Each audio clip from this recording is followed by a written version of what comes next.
All right. Welcome back, folks, to another Budget Gem or Budget Bust. Today, I have a Hifonics amplifier. This has been requested several times over, and yes, it's finally happening. We are going to be testing the Hifonics BRX1116.1D. I mean, could they have given this a longer effing name? By the way, it's also the Brutus. So the Brutus BRX1116.1D. And just as it says here, it's an 1100 watts super class D. So, on top of amplifying music for you, it also fights crime. I don't know if that's because it says Hifonics. Not a lot of thieves can get a lot of money resale for Hifonics. Just a joke. But either way, so Hifonics does actually hold a special place in my heart because I think I've mentioned it before in an earlier video. My first quote-unquote real amplifier was a Hifonics Z600. And if you follow me on Facebook, you might know I bought that amp back. So this is my original amplifier. This is a little bit beat up on the outside. I need to clean it up, get it refurbed. But the nice thing is the board inside looks perfect. So I actually did hook it up to the Amp Dyno. It does work. As I remember, it was a tad overrated. Not much, no, a little tad. It just rated at 600 watts at 4 ohms bridged. It did, 600 dynamic, low 500s certified. But I will admit, I did baby it on the dyno. I spent all of $40 to get it back, and I was not about to blow it up immediately. So let's get into this one here. This amplifier is rated at 1100 watts by 1 at 1 ohm, 700 watts by 1 at 2 ohm, and 400 watts by 1 at 4 ohm. Some people say that these amplifiers are a lot of value for your money. Some people say that they are overrated or accurately rated. There's debate on that.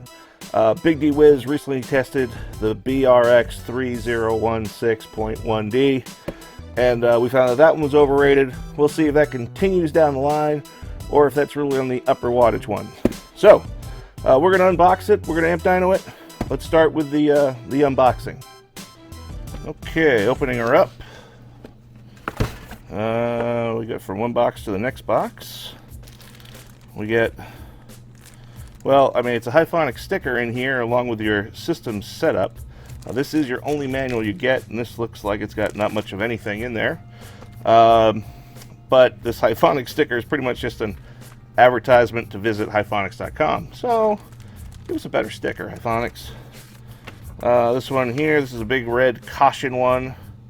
Monoblock amplifiers are 1 ohm stable. They are not 0.75, 0.5, or 0.25 stable. I think they could have just said below 1 ohm, but okay. Sometimes you just got to spell it out. Alright. I can confirm based on Big D's video, these are not stable below 1 ohm. His went up in smoke. Alright, in here we have our amplifier. Nice brushed top to it. We have our bass knob. This is a very cheapy feeling bass knob. It does have metal to it, so it's not as cheap as an Epsilon job. We have here, we have our remote bass cable, and we have our screws and 2 Allen keys. Fantastic. Yay. And last but not least, $149 amplifier. Ta-da! So, yeah, nice stainless steel brush top on top. This Hifonics logo does light up when you add power to it, and so do the side terminals. So let's take a look at the sides. Along this side of the amplifier, we find our power terminals and our speaker terminals. You can see here, they're downward angled. I actually really hate downward angled ones. pretty much because they encourage mounting to a subwoofer box, and you have the cables kind of come down along the side or along the top and kind of look out of the way. But mounting a amplifier to a sub box can be a big no-no unless you've got some type of vibration absorbing material connected to the amplifier. And chances are, if you are buying a $149 Hifonics from Walmart, like me, you are going to mount this to your box because you don't know any better. So, I hate the downward angled terminals. It's just me. Sorry. And please, if you're watching at home, don't mount your amp to the sub box directly unless you want to blow up your amplifier. Getting back into these terminals, though, these are, of course, 4-gauge. They do actually fit a 4-gauge reducer. I have done it. These are about 10-gauge. I've got 12-gauge in there pretty easily. You might squeeze 10-gauge in there. But I don't think you're going to need more than 12-gauge speaker wire coming out of that. And this, of course, is an 80 amp fuse. And unlike some people who've done videos and have gone in, yes, we actually did see that this fuse is connected to the board. So, 80 amp maxi fuse. Along this side of the amplifier, you're going to find all of your settings as well as your RCA inputs and outputs.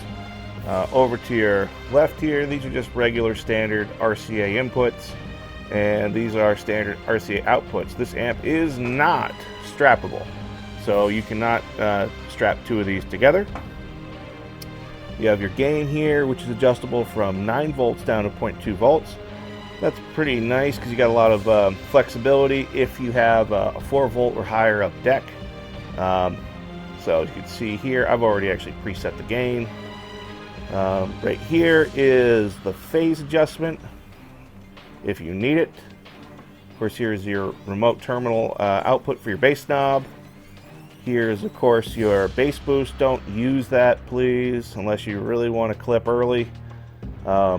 This is your subsonic filter, which is adjustable from 15 to 35 hertz, and your low pass filter, which is adjustable from 30 hertz to 250 megahertz. Okay, checking out the guts. Not too shabby looking inside. Two large output caps or output filtering caps. You have some nice looking design here. Nothing really stands out as being assembled poorly.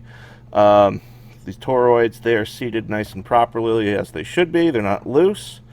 The one thing I would say, I was like, you know, they could have made this amp a lot smaller.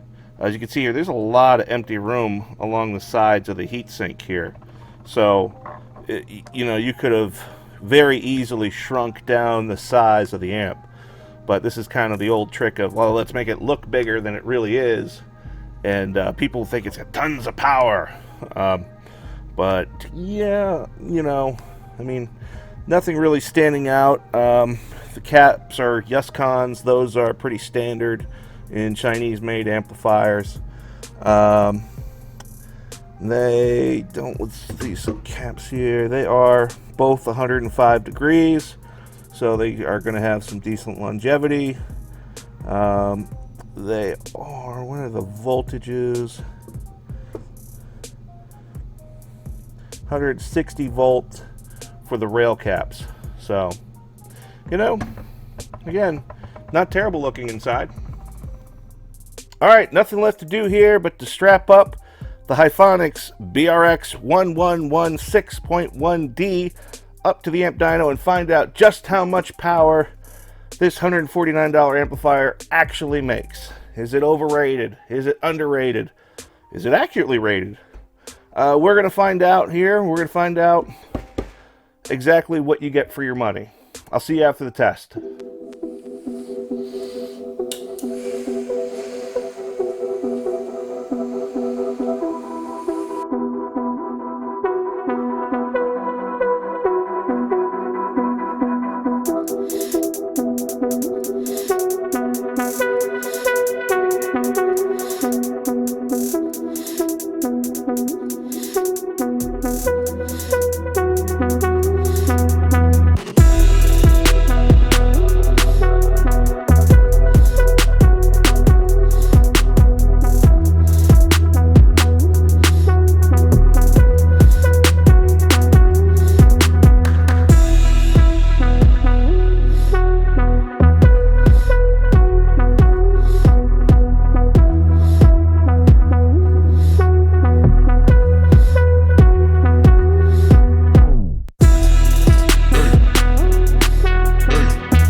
Okay, final thoughts here on the Hifonics BRX1116.1D.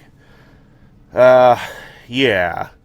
So, I mean, at least it looks nice, but it does fail to meet every single rating that's on this box. As you saw there, the most at 1 ohm we could get out of this was about 905 watts uncertified. Under 800 watts certified. I think it was like 770. I'll have to look at the tape. 2 ohms. I mean, we were up in that upper 500 range, around 570 uncertified, and low 300s at 4 ohms. As a reminder, 4 ohms was supposed to be 400, 2 ohms was supposed to be 700, and it was supposed to be 1100 watts at 1 ohm.